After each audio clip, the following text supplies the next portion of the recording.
On the way to getting this piece from this massive lump of glass and stone, I get asked a lot of questions. And the first one is, isn't it really dangerous when you cut on the saw just like this?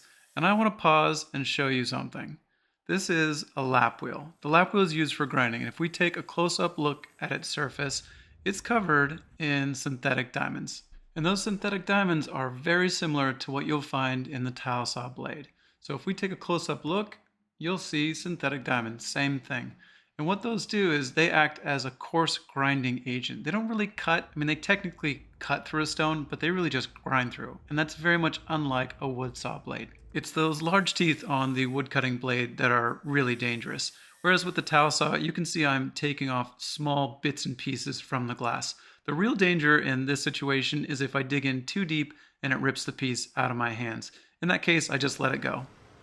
After the piece has been carved down to about the right size and shape, I then take it to the lap wheel and then start refining the surface.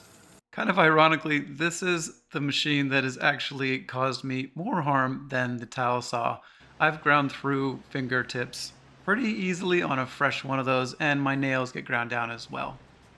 The last two questions I get asked most often are, why do you use Sharpie on the glass, and what is the brown slurry that you put on the glass to polish it?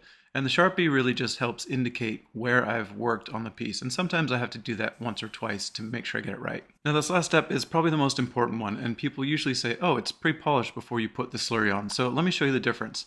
This is a piece at an 1800 grit finish, and you can see it's a little bit hazy.